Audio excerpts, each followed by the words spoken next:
Welcome back to another episode on Coffee with Crainer. Today I have Jessica Glazewski on the show. She is a campus outreach assistant at the University of Windsor Bystander Initiative. She's also a research assistant for At Girls Resist project. She's very passionate about helping others, and she is an advocate for the prevention of sexual violence and violence against women. So today we're going to be talking about how you can be a strong advocate for others. So thank you, Jessica, for joining me today. Well, thank you for having me. I'm so excited that we're able to use this public platform to be able to talk about advocacy and sexual violence, because these are important issues. And I'm just really excited to be here. So thank you. Yeah, absolutely. Thank you. So the first question I had today is, what does advocacy mean to you, and why is it so important?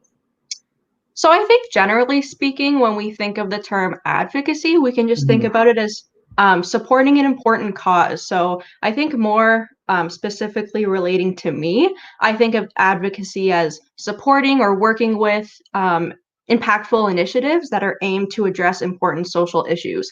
So for me, I work with the Bystander Initiative and the Girls Resist project, where we tackle sexual violence.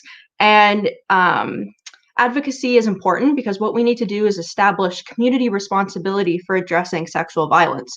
So when we have community responsibility and we have student leaders that are actively working to address the issue, bringing it to everyone else's awareness means that then we can propose possible solutions for addressing the issue, like our bystander workshops and the bystander courses that we offer at the university. Yeah, that's exactly it. Now, you're involved in a few projects, both at the University of Windsor and in the community as well. So what are some ways that you advocate for others? So in these programs, I guess I can kind of just break them down a little bit so we can give some more context to what the initiatives actually are. Yeah. So the Girls Resist project is a research group at the University of Windsor where we're actually adapting the Flip the Script program. So Flip the Script is a sexual violence resistance program for women that's currently offered at the University of Windsor. And I'm working with Dr. Sarah Cran to actually adapt the workshop for high school level girls. So it's important as a preventative approach to give girls these skills early on, empower them to know that they are capable of sexual violence resistance, and letting them know that they can. Girl, you can. Girl, you got this is what we normally say in our campaign slogans. And so we're really helping enhance the well-being of women and girls in that aspect. I also got involved with the Sexual Misconduct Office, specifically the Sexual Wellness and Consent Committee. So with that, it was a volunteer position where I worked with the office to more so promote consent and give people educational tools, how to navigate consent, how to talk about consent. And we do it in fun ways, right? Like, yes, it's a serious topic, but it doesn't always have to be so serious, right? So we'd offer fun events at the university with like free popcorn nights, like things like that, survivors events where you can have just a safe space and really just letting people know that there are people that support you, right? So I think, again, thinking about advocacy and just broadly supporting people, I think giving people those spaces is another way that you can help people. And then of course, with Bystander. So what we do is we offer 3-hour workshops to students to learn how to be proactive or pro-social bystanders, intervene in situations of sexual violence, and hopefully prevent a situation of sexual violence. If not, we also teach people how to intervene during and even after. I feel like a lot of the times people miss the significance or the value of intervening after the fact, just being a supportive person and helping someone that may disclose to you, or just recognizing that what happened to that person was harmful, is also a great way to support people that are affected by sexual violence. Yeah. Yeah, it's great that you're putting a fun twist to. It's definitely a serious topic, but you're putting together events to attract students on campus, and I think that's probably the best thing that you can do is create some types of interactive events where students are able to learn about these important topics. So that's awesome to hear. Yeah, Um, exactly. Thanks. so the Bystander Initiative, how is it supporting people in the community? We briefly talked about what it is, but how does this program support people in the community?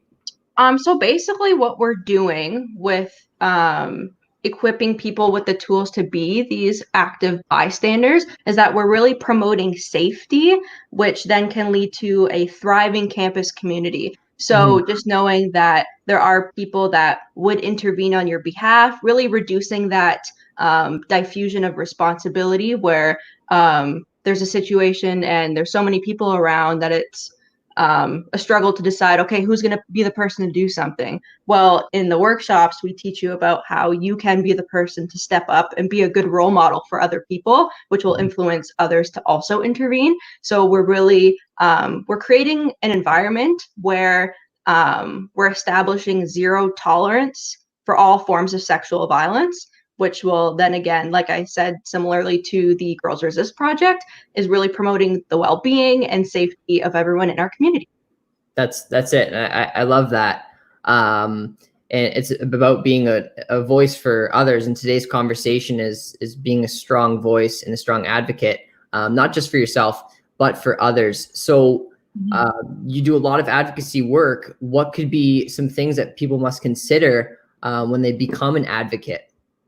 So I think we can kind of go back to when we talked about addressing a serious issue, but also a fun and interactive, but also educational way. Yeah. When we do that, we're really meeting people where they're at. And I think it's important that if you do have a message that you want to deliver and a topic that you are passionate about, is that you really need to consider the way you deliver your messaging and making sure that it is accessible to your audience. So recently with the Bystander Initiative, we've been endorsing the calling people in approach. Yep. If you want to learn more about it, it is posted on our social media, but I'll just kind of give a brief summary of it right now, because we adopted this idea from an article from Everyday Feminism.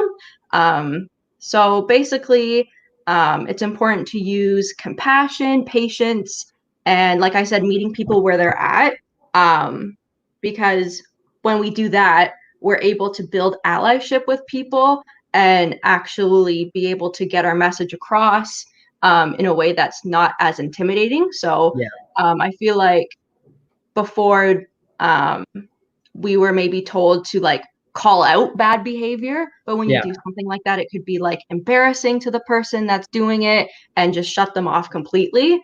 Whereas instead, we want to create teachable moments so that people actually learn and we're able to get our message across, fix the behavior, but in a way that is more so, like I said, compassionate and just even letting people know, like, we recognize you are capable of change. Like, yes, maybe you made a mistake or something like that, but I think that it's important to be able to just be a good role model for other people and do so in a way that makes people feel more comfortable.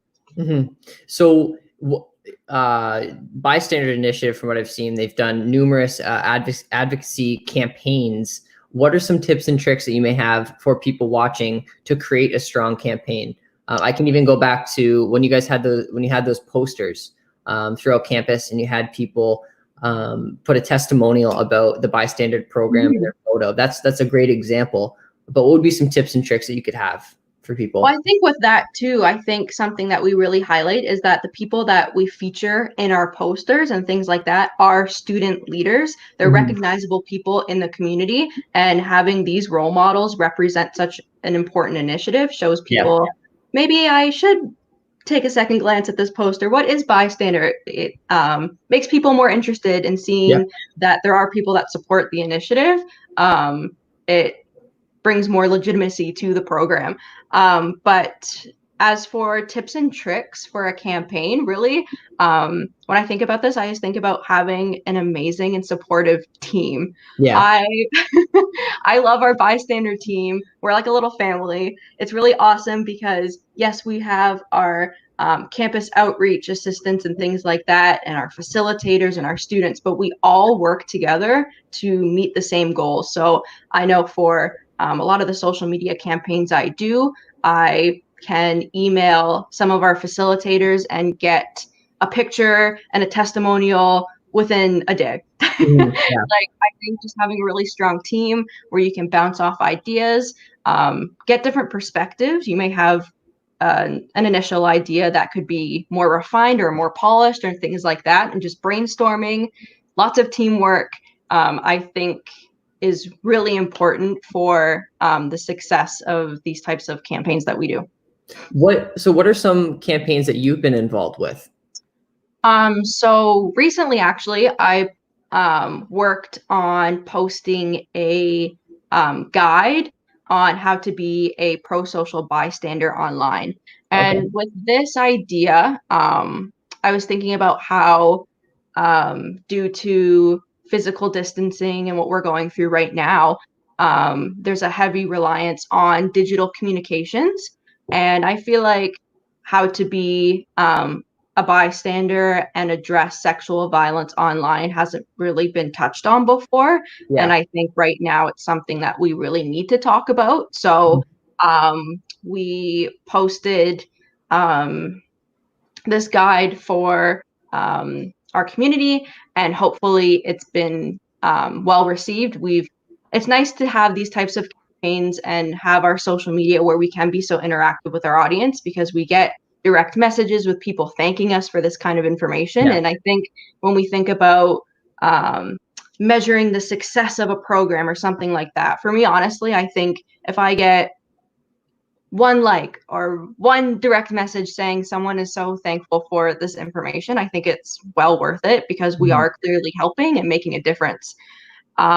So if you are interested in looking at that online guide, we do have it posted on our Instagram, Facebook, and Twitter. And it's just a little bit more information about like why intervention is important in the first place. We talk more about the calling people in approach that I was just telling you about, and just some examples of effective strategies. So if you want to learn more about bystander intervention and have some concrete examples, I recommend looking at that guide that we have on there now. Another campaign that we did during the school year was the Where Do You Stand campaign that actually you were involved in, which was really cool. Basically, the goal of that campaign was to recognize men's active role in addressing sexual violence and how important it is to have men on board. I think sometimes people may think that addressing sexual violence is a women's issue, when really that's not the case at all. It's community responsibility to address the issue, and it's great that we have student leaders, male student leaders such as yourself, to be involved in the campaign, and again, be an active role model to show people, hey, I actually support this. I guess a fun question to ask you would be, why do you think it was important for you to get involved, or why did you want to be a part of the campaign? I've been seeing, I actually saw some other couple male role models that I look up to on the posters, and I figured it would be a good way for to kind of start the trend, is if myself and other males join this campaign, and it kind of starts like a chain reaction, right? So if other males see a male on a poster, they're going to be definitely interested in what it stands for. And another thing is I was in the bystander workshop, so I had the opportunity to learn more about the program, and it's something that I support a lot, and it's a great cause. And I noticed all the great work that the program is doing on the campus, how much they're hustling to make sure that we do tackle this important issue. And for those reasons, that's why I thought it would be a great idea to join this campaign and really be a voice for the other males that are kind of on the fence of supporting this initiative. So hopefully myself and a couple others that I got to join the campaign really put a good role model perspective for those looking to hopefully get involved in the future. That's awesome. Thank you. Yeah, we definitely appreciate your support. And I think it's just Absolutely cool to be invited to talk on a podcast about sexual violence and what we're doing to address it. So honestly, I'm really thankful for having the opportunity to speak with you today. It's really cool. Yeah, thank you. What would be, so for those watching, I know personally, I know a couple people that are involved with advocacy, whether it be on the UWSA as the student, the vice president of student advocacy. That's a very important role. And other students that, whether they're involved with some type of campaign, it could be for politics, it could be for another cause. What would be some advice you could give to them if they're looking to become an advocate? So I think generally, if you are passionate about something and you want to spread the message about possible solutions to address important social issues, seek people with similar goals. And I think this goes back to me talking about the bystander team and how we all have the same goal of addressing sexual violence, ending sexual violence in our campus community. And I think teamwork is so valuable when being an advocate, because you have the support of other people and you have the opportunity to, like I said before, brainstorm ideas, but also I think something that's really important is that you have the opportunity to give and receive constructive feedback.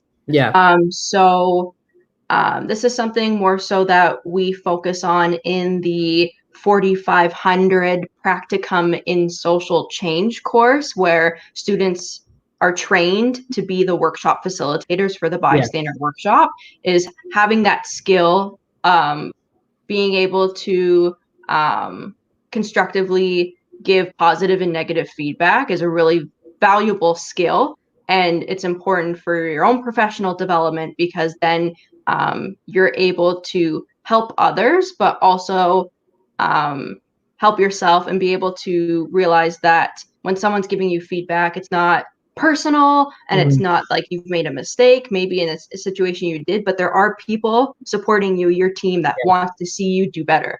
So I think being able to surround yourself with like-minded people and also being able to establish mentors in the field possibly that you're working with. So for me, Dr. Frances Cachone, who is the acting coordinator of the Bystander Initiative, has been so helpful in all different pockets of the Bystander Initiative, where we know that she's someone that we can heavily rely on, we can get advice from, and also get this kind of feedback. And we know that we trust her because we know that she wants us to do well.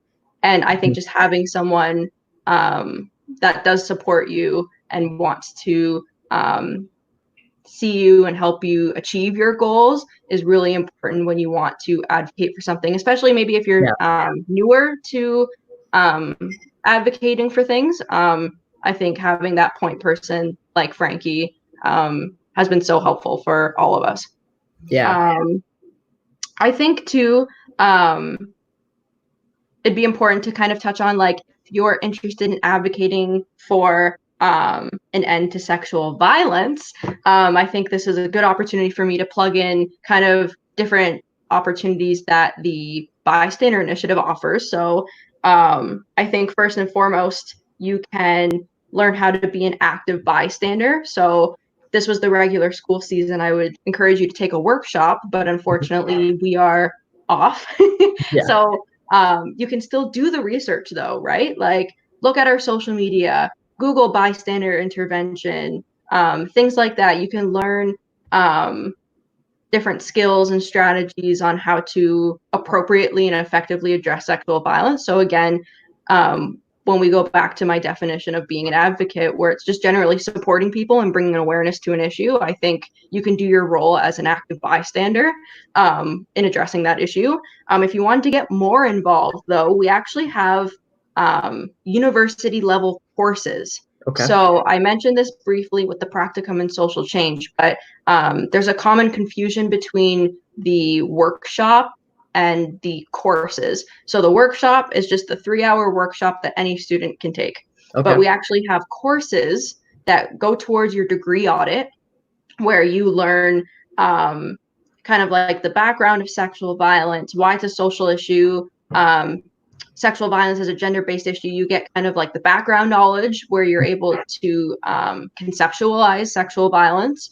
But then you go into the second course where I mentioned you are a trained facilitator to do the workshop. So with that, it's a really unique opportunity because you're able to gain the leadership skills, communication skills, presentation skills, endless amount of skills that I think are really important for, again, professional development that I think is really rare in a university course. So we really encourage students to apply. The course registration is actually still open. So it's just a really quick, why are you interested in taking the course? It's very simple. The link to register for the course has actually been floating on the bottom of the screen. So for people that aren't viewing the video, bystanderinitiative.ca, participate courses. So you can find the registration there. And I should also mention, if you're worried about where would it fit in my degree audit, we make it extremely accessible to students because the course is cross-listed, meaning that you can count it towards your major. So we have it considered as a psychology, criminology, sociology, women and gender studies, social work, general science. Okay. So if you don't fit into those majors, you can just then use it as like an elective course. So we are really proud to say that this initiative is a cross-campus initiative where we do have students from different disciplines and programs that do get involved. So again, it's just really insightful to have the different perspectives from different people come together, and we're able to make our messaging and our content more accessible when we have such a wide range of perspectives. So if you are interested in this unique leadership opportunity, please email us if you have any questions. We would be more than happy to answer those for you. And again, the link we've shared. Is it bystander.uwindsor.ca? The website? The email. The email is just bystander@uwindsor.ca. Yeah, thank you. Yeah, perfect. And then just another simple thing you can do too. I know people can be busy and we do have a lot of commitments, but if you're still really interested in getting involved, you can have an active role in amplifying our voice on our social media, right? So just that simple repost, retweet, like, or share, spreading our positive messages about changing rape culture attitudes to one of consent culture. Again, those bystander tips, that online guide that I told you about before, you can do your part very quickly by just spreading awesome information about what we do and helpful tips.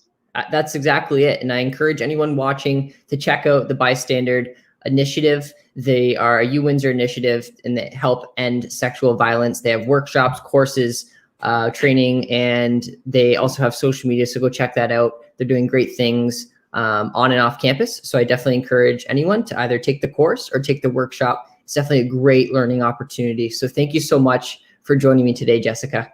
Awesome. Thank you for having me.